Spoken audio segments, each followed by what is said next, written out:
Hello बच्चों, आज के लेक्चर में हम बात करेंगे 10 सीबीएसई बोर्ड चैप्टर 6 ट्रायंगल। देखो स्टूडेंट, ये एनसीईआरटी एग्जाम्पलर के एमसीक्यू क्वेश्चंस हैं।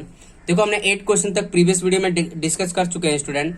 ये 9th क्वेश्चन है। It is given that triangle A B C similar to triangle D F E. ठीक है, और एंगल ए कितना दे रखा है 30 डिग्री, सी कितना दे रखा है 50 degree, A B equal to कितना। अब देखो पहले डायग्राम बनाते हैं तब एग्जैक्ट हमें समझ में आएगा स्टूडेंट। तो एक ट्रायंगल हमारे पास दे रखा है ए बी सी है। ठीक है, ये क्या है ए बी एन सी है। और एक ट्रायंगल है डी एफ ई, डी एफ ई। ठीक है, डी एफ ई है। क्लियर है स्टूडेंट। अब यहाँ पे देखो, और ये दोनों सिमिलर दे रखा है, दोनों ट्रायंगल हमारे पास क्या है सिमिलर है। तो एंगल ए कितना दे रखा है स्टूडेंट 30 डिग्री दे रखा है। एंगल सी कितना दे रखा है, सी हमारे पास 50 डिग्री दे रखा है स्टूडेंट। ठीक है, ए बी कितना दे रखा है, ए बी की लेंथ दे रखी है 5 सेंटीमीटर। ए सी कितना दे रखा है स्टूडेंट, ए सी हमारे पास दे रखा है 8 सेंटीमीटर। ठीक है, डी एफ हमारे पास दे रखा है 7.5 सेंटीमीटर। ठीक है, देन हमें find then the following is true. इसमें से हमें बताना कौन सा ट्रू होगा। तो देखो स्टूडेंट, हमारे पास जो इन्फॉर्मेशन गिवन है कि triangle A B C similar to triangle D F E है, ट्रायंगल डी एफ ई है। क्लियर है, ये हमें दे रखा है। तो आपको पता होना चाहिए स्टूडेंट, जब दो ट्रायंगल आपस में सिमिलर होते हैं तो करस्पॉन्डिंग एंगल भी आपस में क्या होते हैं, इक्वल होते हैं। हमने बहुत पहले पढ़ रखा है ये सब। तो एंगल ए इक्वल टू क्या हो जाएगा, एंगल ए इक्वल टू क्या होगा, एंगल डी होगा स्टूडेंट। क्लियर है, एंगल ए इक्वल टू क्या होगा, एंगल डी होगा। क्यों, क्योंकि दोनों ट्रायंगल आपस में क्या है सिमिलर है। Angle A equal to angle D हो जाएगा।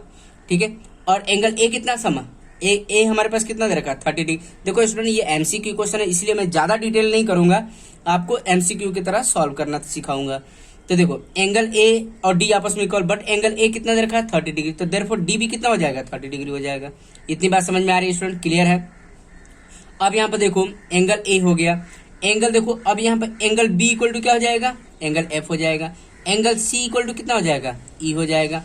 तो यहाँ पे देखो student, angle B equal to angle B equal to कितना होगा, एंगल एफ हो जाएगा। क्लियर है, देखो angle B equal to angle F हो जाएगा। ठीक है, क्यों, क्योंकि करस्पॉन्डिंग एंगल इक्वल होते हैं। बट हमें यहाँ पर एंगल ना बी पता है ना एफ पता है। तो देखो स्टूडेंट, इसको भी कैलकुलेट करना सीखेंगे। अब यहाँ पर देखो एंगल सी इक्वल टू कितना होगा, एंगल सी इक्वल टू हो जाएगा, angle C equal to angle E होगा स्टूडेंट। क्लियर है, angle C equal to angle E होगा, एंगल ई। क्यों, इसका रीजन भी लिख सकते हैं, corresponding angles are equal of two similar triangle. तो एंगल सी कितना था स्टूडेंट 50 डिग्री, तो एंगल ई भी कितना हो जाएगा 50 डिग्री हो जाएगा। इतनी बात समझ में आ रही है स्टूडेंट। क्लियर है, आई थिंक सब बच्चों को समझ में आ रहा। तो अब यहाँ पर देखो स्टूडेंट, हमें क्या करना है, हमें बी और एफ नहीं पता है, तो उसके लिए हमें क्या काम करना होगा कि इन ट्रायंगल को कि हमें एफ बी निकालना है, हमें एफ बी बताना है एफ कितना होगा। तो यहाँ पर ध्यान दो student, in triangle A B C में हम एंगल सम प्रॉपर्टी का ट्रायंगल यूज कर सकते हैं। देखो in triangle A B C में angle sum property of triangle का कॉन्सेप्ट यूज कर सकते हैं। तो क्या होगा, angle A plus angle B plus angle C equal to कितना होगा 180 डिग्री। इतनी बात समझ में आ रही है स्टूडेंट। क्या लिखेंगे, angle sum property of triangle, angle sum property of triangle. Clear है स्टूडेंट, इतनी बात समझ में। अब देखो यहाँ पर सिंप्लीफाई कर लेते हैं स्टूडेंट। तो यहाँ पर क्या हो जाएगा, अब देखो एंगल ए की वैल्यू पता है, ए कितना है स्टूडेंट, ए हमारे पास दे रखा है, देखो ए हमारे पास कितना है 30 डिग्री दे रखा है। ठीक है, बी कितना है हमारे पास, बी हमें कैलकुलेट करना है स्टूडेंट, बी। सी कितना हमारे पास 50 डिग्री स्टूडेंट, देखो यहाँ पे 50 दे रखा है, 50 डिग्री इक्वल टू कितना होगा 180। क्लियर है, तो ये देखो 30 प्लस 50 कितना हो जाएगा 80 हो जाएगा student, plus angle B equal to 180 degree. तो एंगल बी इक्वल टू कितना होगा 180 माइनस 80, तो फाइनली एंगल बी जो होगा 100 डिग्री हो जाएगा। जब हमारे पास बी 100 हो गया, तो देखो इसको इक्वेशन 1 मान लो, तो बी इक्वल टू 100 हो गया, तो देयरफॉर एफ भी कितना हो जाएगा, एफ इक्वल टू कितना हो जाएगा 100 हो जाएगा। क्लियर है स्टूडेंट, फ्रॉम इक्वेशन 1 लिख सकते हैं। ठीक है, फ्रॉम इक्वेशन 1। इतनी बात समझ में आ रही है स्टूडेंट। तो देखो एफ 100 आ रहा है, देखो एफ 100 आ रहा है, इसका मतलब हमारा बी ऑप्शन करेक्ट है। सामने सामने दिख गया स्टूडेंट, बी ऑप्शन करेक्ट दिख रहा है। ठीक है, लेकिन हमें क्या बताना है, डीई भी बताना है। ठीक है, डीई की वैल्यू भी बतानी है स्टूडेंट। देखो इसको भी कैलकुलेट कर लेते हैं। तो देखो हमने एंगल एफ तो कैलकुलेट कर लिया, अब हम डीई भी कैलकुलेट करेंगे। तो इसके लिए हमें क्या काम करना होगा स्टूडेंट, यहाँ पे ध्यान देना। यहाँ पे हम क्या करना, इन दोनों ट्रायंगल में हमें देखेंगे ध्यान से, अब देखो triangle A B C similar to triangle क्या था, डी एफ ई था, डी एफ ई। ठीक है, हमें क्या बताना है, डी की वैल्यू बतानी है स्टूडेंट। ठीक है, डी की वैल्यू बतानी है। तो देखो कैसे करेंगे, तो अब यहाँ पे देखो ट्रायंगल ए बी सी में, अब देखो ए बी क्या होगा, ए बी देखो ए बी डिवाइडेड बाई क्या होगा, डी एफ होगा। क्लियर है। और क्या है हमें पता है, ए सी पता है, ए सी डिवाइड बाई क्या होगा, डी होगा, है कि नहीं स्टूडेंट। बट और बीसी हमें जरूरत नहीं है, क्यों बीसी की हमें जरूरत नहीं, क्योंकि बीसी साइड हमें नहीं पता है। तो जो साइड हमें नहीं पता है तो हम उसके बारे में बात ही नहीं करेंगे। ठीक है, तो ए बी कितना है, ए बी हमारे पास देखो इसका रीजन क्या लिखे, ratio of corresponding side of two similar triangle are proportional. इतनी बात समझ में आई। तो यहाँ पर रीजन लिख सकते हैं, जब अगर हम सब्जेक्टिव क्वेश्चन करते हैं तो लिख देते हैं। ठीक है, लेकिन हम एमसीक्यू क्वेश्चन लिखे तो पूरा डिटेल में नहीं बात करेंगे। ठीक है, लेकिन अगर लिखना होगा तो क्या लिखेंगे, रेशियो ऑफ, देखो ratio of corresponding side of two similar triangle are proportional. ठीक है, लिख सकते हैं। तो देखो ए बी की वैल्यू कितनी है स्टूडेंट, 5 है। डी एफ कितना है, डी एफ हमारे पास कितना है, 7.5 है। क्लियर है स्टूडेंट। ए सी कितना हमारे पास 8 है स्टूडेंट। क्लियर है। अब देखो डी की वैल्यू कितनी है, डीई हमें कैलकुलेट करना था, डीई तो कैलकुलेट करना था स्टूडेंट। तो देखो डीई, अब हम क्या काम करेंगे, क्रॉस मल्टीप्लाई कर लेंगे स्टूडेंट। ठीक है, इसको हम क्रॉस मल्टीप्लाई कर लेते हैं। तो यहाँ पे देखो इसको, तो डी इक्वल टू कितना हो जाएगा, डीई इक्वल टू कितना हो जाएगा, 8 इंटू 7.5, और ये कितना हो जाएगा स्टूडेंट, 5 हो जाएगा। तो देखो डीई, और ये कितना जाएगा, देखो ये 1 पॉइंट, और ये कितना हो जाएगा तुम्हारा, ये देखो 1.15 हो जाएगा। तो यहाँ पे देखो इसको अगर हम सॉल्व करेंगे स्टूडेंट, तो यहाँ पर आ जाएगा आपका 15, मतलब ये 12.0, मतलब फाइनली डी जो आ गया 12 सेंटीमीटर आ जाएगा। क्लियर है स्टूडेंट। तो हमारा कौन सा ऑप्शन आ गया, देखो डी की वैल्यू कितनी आ गई हमारे पास, डी कितना आ गया स्टूडेंट, देखो एफ कितना आ गया था, 100 आ गया था, और डी कितना आ गया हमारे पास, डी हमारे पास आ गया 12। तो ऑप्शन कौन सा करेक्ट है, बी ऑप्शन करेक्ट है स्टूडेंट। क्लियर है। आई थिंक सब बच्चों को समझ में आ गया कैसे सॉल्व करना है। देखिए पहले ऐसे करना है, फिर यहाँ से ये करना है, फिर इसके बाद ये करना है। ठीक है स्टूडेंट, इतनी बात समझ में आ रही है। इसके बाद आपको ये प्रोसीजर करना है। क्लियर है स्टूडेंट। आई थिंक सब बच्चों को समझ में आ गया कैसे करना है। अब देखो नेक्स्ट क्वेश्चन के बारे में बात कर लेते हैं स्टूडेंट। तो देखो बच्चे ये 10th क्वेश्चन है, ये दे रखा if in the triangle A B C and E D F है। ठीक है, दो ट्रायंगल दे रखा है, A B C and E D F दे रखा है, और रेशियो भी दे रखा है स्टूडेंट। ठीक है, तो पहले हम डायग्राम बनाते हैं, डायग्राम बना के समझते हैं स्टूडेंट। जैसे हमारे पास ये ट्रायंगल ए बी सी है, ए बी सी दे रखा है। ठीक है, और ये ट्रायंगल दे रखा है ई डी एफ, मतलब ये दे रखा है आपका ई डी एफ, मतलब ई डी एफ दे रखा है। इतनी बात समझ में आ रही है। इसका मतलब देखो हमें क्या दे रखा है, A B divide by D, मतलब A B divide by D दे रखा है, A B divide by D दे रखा है स्टूडेंट। ठीक है, डीई। और क्या गिवन है, B C divide by F D, B C divide by F D, F D या डी डी एफ की बात करेंगे वही बात होगी स्टूडेंट। तो क्या दे रखा है, B C divide by D F या एफ डी लिख सकते हैं, दोनों लिख सकते हैं। ठीक है, एफ डी लिख लिया। अब ये हमारे पास दे रखा है, ये बोल रखा है then they will be similar. ये कब सिमिलर हो सकता है, तो हमने क्राइटेरिया पढ़ा स्टूडेंट सिमिलैरिटी का। कौन कौन से criteria, triple A test of similarity, double A test of similarity, triple S test of similarity, और एस ए एस दे रखा है। देखो डबल ए तो हो नहीं सकता, ट्रिपल ए तो हो नहीं सकता, क्योंकि यहाँ पर कोई एंगल का कॉन्सेप्ट दिया नहीं है। ये भी नहीं हो सकता, ये भी नहीं हो सकता। ट्रिपल एस नहीं हो सकता, क्यों ट्रिपल एस क्यों नहीं हो सकता आपको, क्योंकि तीनों साइड रेशियो प्रोपोर्शनल में होना चाहिए। यहाँ पर क्या है, दो ही साइड रेशियो प्रोपोर्शनल में, क्या है, A B divide by D और B C divide by D F दे रखा है। ठीक है, ये भी नहीं हो सकता। तो ये वाली क्राइटेरिया मैच हो सकती है स्टूडेंट। ठीक है, कैसे देखो, कैसे यहाँ पर क्या है, देखो ये क्या है, दिस वन साइड, मतलब this one divide by this one है, this one divide by this one. अगर हमारे पास ये एंगल डी के इक्वल हो जाए तो दोनों ट्रायंगल सिमिलर हो सकते हैं। कौन सी क्राइटेरिया मैच होगी, side angle side test of similarity. तो एंगल इफ यहाँ पर angle B equal to angle B है, B equal to angle D हो जाए, देन दोनों ट्रायंगल आपस में क्या हो जाएंगे, सिमिलर हो जाएंगे। देन ट्रायंगल हम कह सकते हैं A B C similar to triangle E D F, triangle E D F. कौन सा criteria by S A S test of similarity, clear है student, S A test of similarity. तो हमने ऑप्शन कौन सा सही है स्टूडेंट, देखो B equal to D, B equal to D किस में दिख रहा है, सी। तो सी ऑप्शन करेक्ट है स्टूडेंट हमारा। क्लियर है। जब बी और डी आपस में जब इक्वल होंगे तभी दोनों ट्रायंगल आपस में सिमिलर हो सकता है, अदरवाइज सिमिलर नहीं हो सकते स्टूडेंट। क्लियर है? आई थिंक सब बच्चों को समझ में आ गया। अब देखो नेक्स्ट क्वेश्चन के बारे में बात कर लेते हैं स्टूडेंट। तो देखो बच्चों ये 12th क्वेश्चन है आपका। दे रखा if S is the point on side P Q of a triangle P Q R such that P S equal to Q S and R S आपस में क्या है, इक्वल है, देन हमें ये प्रूव करना है स्टूडेंट। तो देखो स्टूडेंट पहले डायग्राम बनाते हैं हम। तो डायग्राम क्या होगा, यहाँ पर ये होगा पी क्यू आर बना लेंगे, जिससे एक ट्रायंगल हम बनाएंगे। जैसे ये ट्रायंगल बना लिया, ठीक है, ये ट्रायंगल बना लिया। ये क्या हो गया, पी क्यू आर, ये आर बना लिया, ठीक है, ये आर है, ठीक है। अब यहाँ पर दे रखा है जो एस है, S is point on P Q, S जो है दे रखा है यहाँ पर पी क्यू पे है, ठीक है। अब यहाँ पर कंडीशन गिवन है, जो पी एस है, देखो यहाँ पर देखो अब क्या क्या इक्वल है student, P S this one equal to Q S, ये भी इक्वल है, और ये आर एस भी इक्वल, मतलब तीनों इक्वल है स्टूडेंट। तो देखो स्टूडेंट, तो हमें प्रूव करना। अब यहाँ पर देखो ध्यान से, इसको 1 मान लिया, इसको 2 मान लिया, इसको 3 मान लिया, इसको 4 मान लिया, ठीक है। इतनी बात समझ में आई? तो देखो यहाँ पर कैसे करना है हमें इसको प्रूव। तो यहाँ पे देखो स्टूडेंट, इन ट्रायंगल अब देखो पी एस आर में, in triangle P S R, ठीक है। अब यहाँ पे देखो पी एस, देखो यहाँ पे देखो पी एस इक्वल टू कितना है, एस आर है, ये क्या है, गिवन है स्टूडेंट, क्लियर है।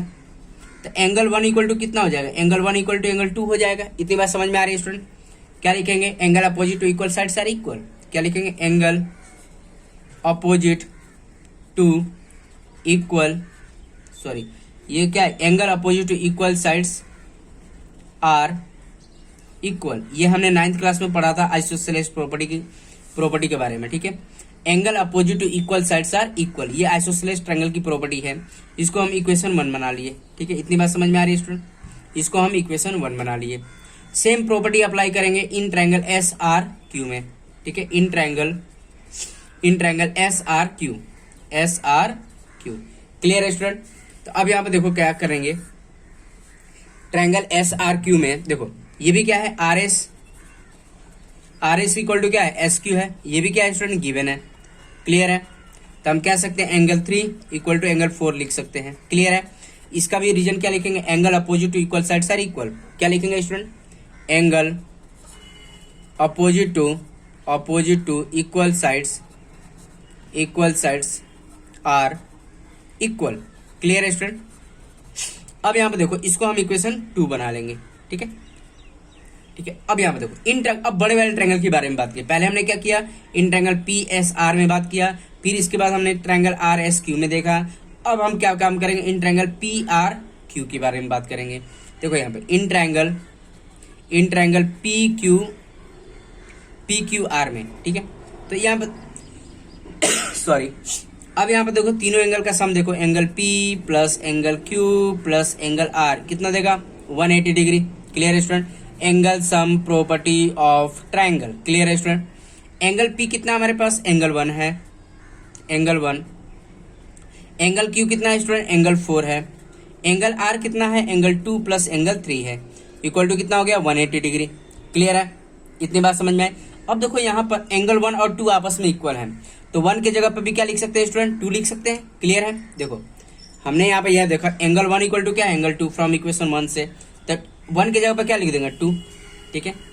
और एंगल 4 इक्वल टू क्या इतना है, 3 है, तो 4 के जगह पर क्या लिख देंगे, 3 लिख देंगे, तो एंगल 2 प्लस एंगल 3। अब यहाँ पर ध्यान दो स्टूडेंट, अब क्या काम करेंगे, देखो 2 और 2 2 हो गए, तो ट्वाइस ऑफ एंगल 2 हो जाएगा, क्लियर है। अब देखो 3 और प्लस 3 कितना हो गया, ट्वाइस ऑफ एंगल 3 हो जाएगा, 180 डिग्री। तो अब क्या हम करेंगे, 2 बाहर निकालो, angle 2 plus angle 3 equal to कितना हो गया, 180 डिग्री। इतनी बात समझ में आ रही है, 180 डिग्री। तो एंगल 2 प्लस 3 कितना दे रहा है स्टूडेंट, आर दे रहा है, एंगल आर। ये देखो 2 प्लस 3 कितना होगा, देखो 2 प्लस 3 एंगल आर होगा पूरा, तो एंगल आर, तो देखो ट्वाइस ऑफ एंगल ये कितना होगा, आर होगा, मतलब 2 का क्या करना, इसके डिनोमिनेटर में ले जाओ आर, ये कितना हो गया 180 डिवाइड बाई 2, तो एंगल आर कितना हो गया स्टूडेंट, 90 डिग्री हो गया। इतनी बात समझ में आ रही है? आई थिंक सब बच्चों को समझ में आ गया कि एंगल आर जो हो गया वो कितना हो गया आपका, 90 डिग्री हो गया स्टूडेंट। आर का मतलब क्या बात कर रहा है, पी आर क्यू के बारे में बात कर रहा है स्टूडेंट, पी आर क्यू। तो अब यहाँ पे ध्यान दो स्टूडेंट, पी आर क्यू कितना हो गया 90 डिग्री। तो अब यहाँ पर हम ये देखेंगे कि in triangle P R Q, ठीक है, एंगल आर कितना है, एंगल आर देखो, एंगल आर कितना है स्टूडेंट 90 डिग्री। ये क्या है, प्रूव्ड एबव। क्लियर है स्टूडेंट। अभी हमने तो प्रूव किया, इसके बाद हमने ये देखो पहले हम ये करेंगे, फिर इसके बाद ये करेंगे, फिर इसके बाद हम यहाँ से करना स्टार्ट कर रहे हैं। तो angle R equal to 90 degree है। तो ध्यान दो स्टूडेंट, कभी कोई भी किसी भी ट्रायंगल में अगर एक एंगल 90 डिग्री हो तो पाइथागोरस थ्योरम यूज कर सकते हैं। तो देयरफॉर हम कह सकते हैं, अब देखो पी क्यू का स्क्वायर इक्वल टू क्या होगा, पी आर का स्क्वायर प्लस आर क्यू का स्क्वायर लिख सकते हैं स्टूडेंट। क्यों? क्योंकि अब इसका कॉन्सेप्ट हम लिख सकते हैं, देखो क्यों लिख सकते हैं, बाई पाइथागोरस थ्योरम। क्लियर है स्टूडेंट। पीटी का मतलब क्या होता है, पाइथागोरस थ्योरम। तो सिंपली लिख सकते हैं, देखो हाइपोटेनियस का स्क्वायर इक्वल टू क्या होगा, सम ऑफ अदर टू साइड का स्क्वायर। इतनी बात समझ में आ रही है स्टूडेंट। तो कौन सा ऑप्शन करेक्ट लग रहा है स्टूडेंट, ठीक है, कौन सा ऑप्शन करेक्ट लग रहा है आपको? तो देखो सी, पी देखो क्या हो गया, पी क्यू का स्क्वायर। तो देखो पी क्यू दिख रहा है आपको, हाँ देखो पी क्यू का स्क्वायर प्लस पी आर का square plus Q R cap. Q R मतलब क्या होता है, आर क्यू या क्यू आर करो, बात वही होगी स्टूडेंट। तो हमारा सी ऑप्शन करेक्ट लग रहा है स्टूडेंट। देखो सी ऑप्शन लग रहा है, देखो पी क्यू का स्क्वायर है कि नहीं, फिर क्या है, पी आर का स्क्वायर है, क्यू आर लिखो या आर क्यू लिखो, बात तो वही है। हमारा सी ऑप्शन करेक्ट है स्टूडेंट, ठीक है। इतनी बात समझते, देखो कैसे करेंगे स्टूडेंट, पहले हम ये बनाएंगे, डायग्राम डिजाइन करेंगे, फिर ये आपस में इक्वल है, यहाँ से स्टार्ट करेंगे, फिर ये करेंगे, फिर इसके बाद आप स्टूडेंट ये वाला करेंगे, ये वाला पोर्शन करेंगे। क्लियर है, तब जाके आपका ऑप्शन करेक्ट है। तो ऑप्शन सी कौन सा होगा स्टूडेंट, ये करेक्ट ऑप्शन होगा। क्लियर है स्टूडेंट, आई बात समझ में, आई थिंक सब बच्चों को समझ में आ गया। चलो स्टूडेंट अब नेक्स्ट क्वेश्चन के बारे में बात कर लेते हैं। तो देखो बच्चों, ये क्वेश्चन हमारे सैंपल क्वेश्चन 1 है, ठीक है, एनसीईआरटी बुक का, एनसीईआरटी एग्जाम्पलर बुक का। इधर पर if in a figure O क्या है, O is the point of intersection of two chord क्या है, A B and C D क्या है, हमारे पास दो कॉर्ड दे रखे हैं, such that O B equal to O D दे रखा है student, O B equal to O D दे रखा है, ठीक है। इतनी बात समझ में आए। Then triangle O A C and triangle O B D के बारे में बात कर रहा है। तो ये हमारा O D equal to O B हो गया। देखो स्टूडेंट, यहाँ पर हमारा मेंशन नहीं कर रखा है O is the centre of the circle, इन्होंने कहीं नहीं बोला है ओ हमारा सेंटर है, ये पॉइंट कहीं भी हो सकता है, ठीक है। तो इसका मतलब हमें एक कॉन्सेप्ट यूज करना पड़ेगा student, by chord intersection theorem. क्या होता है, बाई कॉर्ड इंटरसेक्शन थ्योरम, ठीक है। इस थ्योरम में क्या होता है, अगर मान लो कोई भी दो कॉर्ड सर्कल के इनसाइड इंटरसेक्ट करती हैं, ठीक है, तो उसमें कॉन्सेप्ट ये होता है by chord intersection theorem which state that when two chords inside the circle intersect each other then the product of their segment are equal. मतलब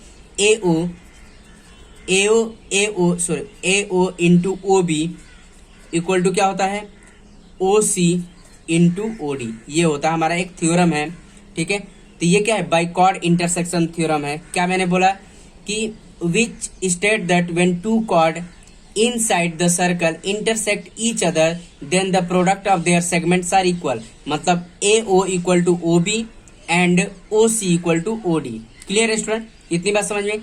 बट यहाँ पर OB और OD आपस में इक्वल है, OB और OD आपस में इक्वल है, तो क्या हो जाएगा स्टूडेंट, देखो तो फाइनली हमारे पास देखो ये तो हमारे पास इक्वल है ही, ठीक है, इक्वल है ही। अब यहाँ पर देखो ये भी इक्वल हो जाएगा, कैसे, देखो OB और OD हमारे पास इक्वल, तो इक्वल हो गए तो दोनों कैंसिल हो सकते हैं, ठीक है। अगर मान लो ये कैंसिल हो गए तो हमारे पास क्या हो जाएगा, AO और OC भी हमारे पास इक्वल हो जाएंगे स्टूडेंट। तो ये इक्वेशन 1 बना लेंगे और ये इक्वेशन 2 बना लेंगे। तो यहाँ पर देखो स्टूडेंट कि अब तो और आसान हो गया। देखो तो अब यहाँ पर देखो ये और ये भी आपस में इक्वल हो गए, ये ऑलरेडी आपस में इक्वल थे ही। तो ये आइसोसेलेस ट्रायंगल तो दिख ही गया, बट देखो आइसोसेलेस ट्रायंगल दिख गया, हमें दिख गया ना, क्योंकि देखो इन ट्रायंगल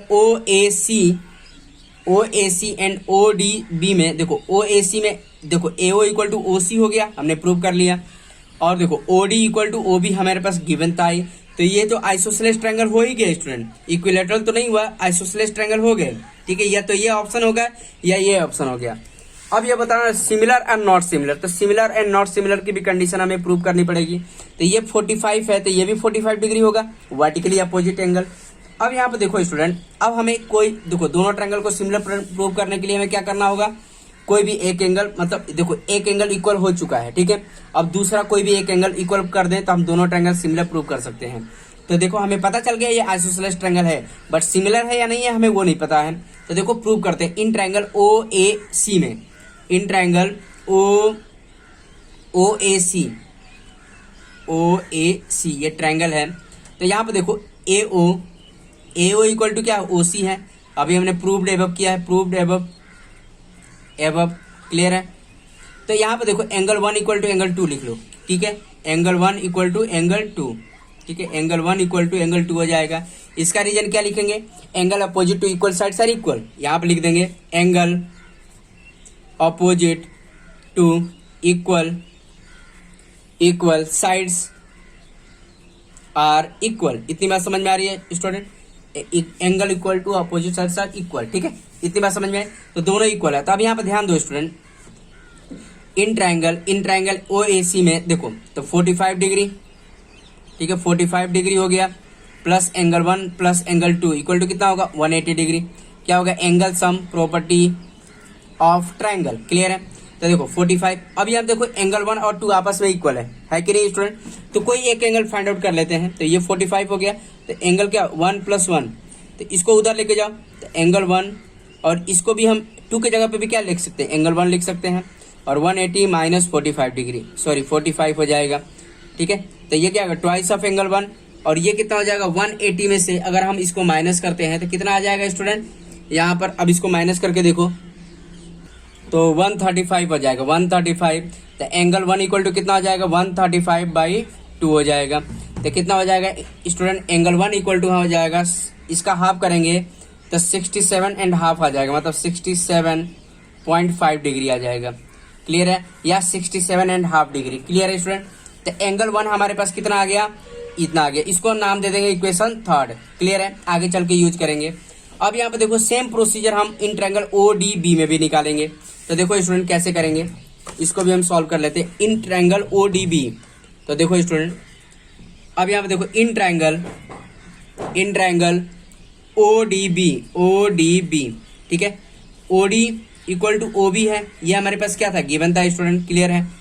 तो एंगल अब इसको 3 बना ले और इसको हम 4 बना लेते हैं, तो एंगल 3 इक्वल टू एंगल 4 हो जाएगा, ठीक है। अब इसका रीजन क्या लिखेंगे, angle opposite to equal sides are equal, इसका भी angle opposite to equal sides are equal. इतनी बात समझ में आ रही है स्टूडेंट, क्लियर है, बहुत आसान है। देखो 3 और 4 इक्वल हो गया, तो अब देखो इसमें भी हम सेम प्रॉपर्टी अप्लाई कर देंगे।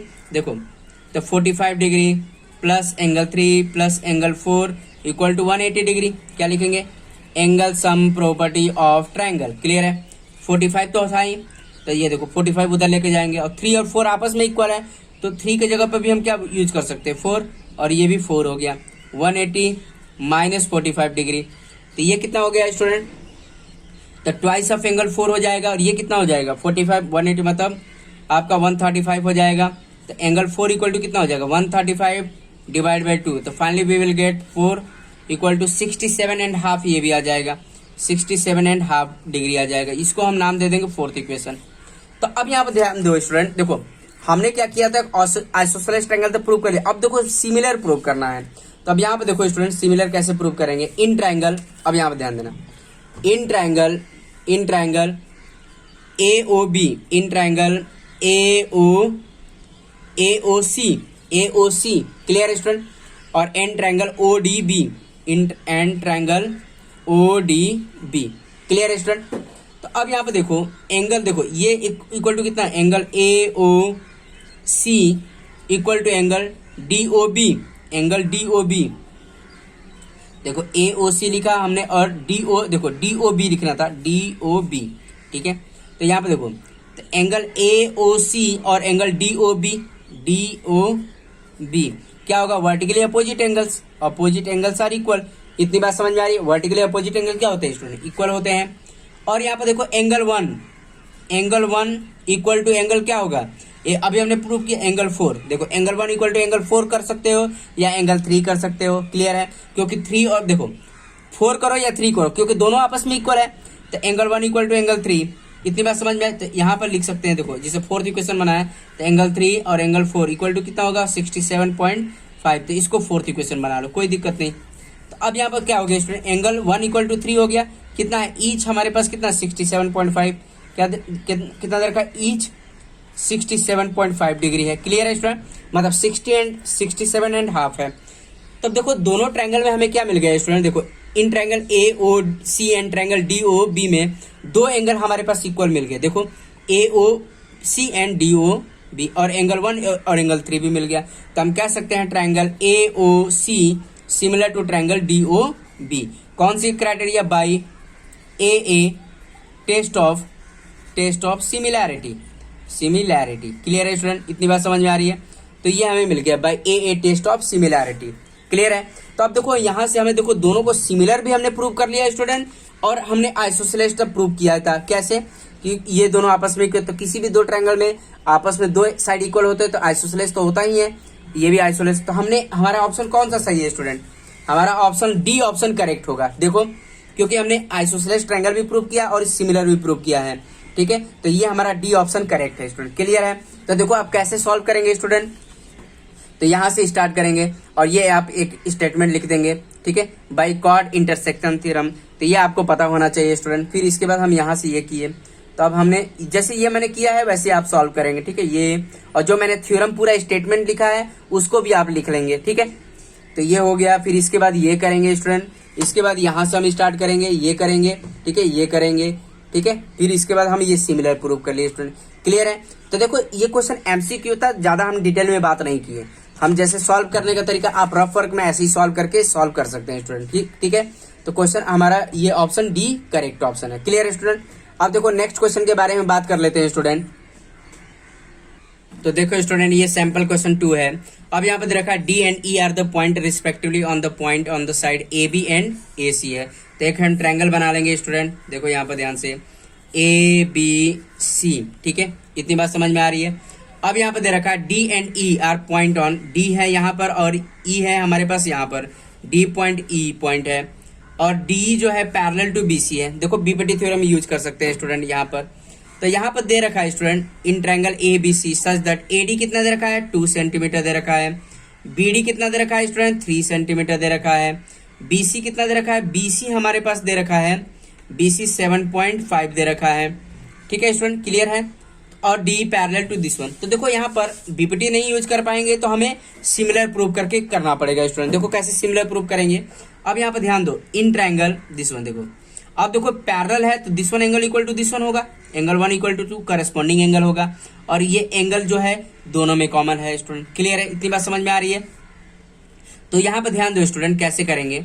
अब यहाँ पर देखो in triangle A D E, in triangle A D E, ठीक है, A D E and triangle A B C, triangle A B C, इतनी बात समझ में आ रही है स्टूडेंट, क्लियर है। आई थिंक सब बच्चों को समझ में आ रहा है। देखो ए एंगल क्या है, कॉमन है, angle A equal to angle A क्या है स्टूडेंट, कॉमन है, ठीक है, कॉमन, ठीक है। और एंगल 1 इक्वल टू एंगल क्या है, एंगल 1 इक्वल टू एंगल 2 है, ये क्या है करस्पॉन्डिंग एंगल्स है। इतनी बात तो पता है, 9th क्लास में ऑलरेडी पढ़ रखा है स्टूडेंट। जब दो लाइन पैरेलल हो और ये ट्रांसवर्सल का काम करे, देखो दो लाइन पैरेलल है और ये ट्रांसवर्सल है, तो एंगल 1 इक्वल टू 2 क्या होगा, इक्वल होगा, करस्पॉन्डिंग एंगल्स आर इक्वल, ठीक है, इतनी बात समझ में, करस्पॉन्डिंग एंगल्स आर इक्वल। तो हम कह सकते हैं triangle A D E similar to triangle A B C. कौन सी criteria student, by A test of similarity, test of similarity, clear है स्टूडेंट, इतनी बात समझ में आ रही है, टेस्ट ऑफ सिमिलैरिटी। अब यहाँ पर ध्यान दो स्टूडेंट, जब दो ट्रायंगल आपस में सिमिलर होते हैं तो करस्पॉन्डिंग साइड के रेशियो प्रोपोर्शनल होंगे। मतलब देखो ए डी डिवाइड बाई, देखो छोटा ट्रायंगल का साइड डिवाइड बाई बड़े ट्रायंगल का साइड, बड़ा ट्रायंगल ये ए बी हो गया। फिर डी ई डिवाइड बाई, देखो छोटे ट्रायंगल का साइड डिवाइड बाई बड़े ट्रायंगल का साइड बी सी, इतनी बात समझ में आ रही है स्टूडेंट, क्लियर है।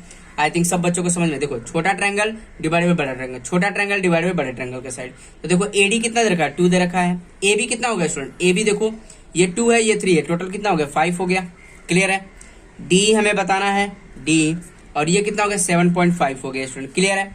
अब यहाँ पे देखो डिवाइड कर, देखो मल्टीप्लाई कर 2 इंटू, देखो क्रॉस मल्टीप्लाई करो स्टूडेंट 7.5 और ये क्या है 5 है डी। अब देखो 7.5 इंटू 2 कितना 15 होता है स्टूडेंट, 15/5 तो डी, तो डी कितना आ गया 3 आ गया, सिंपल सी बात है 15 3 आ गया, तो डी इक्वल टू कितना आ गया स्टूडेंट 3 आ गया, क्लियर है। इतनी बात समझ में आ रही है स्टूडेंट? आई थिंक सब बच्चों को समझ में आ रहा है कैसे सॉल्व करना है। तो हमारा ऑप्शन कौन सा करेक्ट होगा, बी ऑप्शन करेक्ट होगा स्टूडेंट, क्लियर है। आई थिंक सब बच्चों को समझ में आ गया।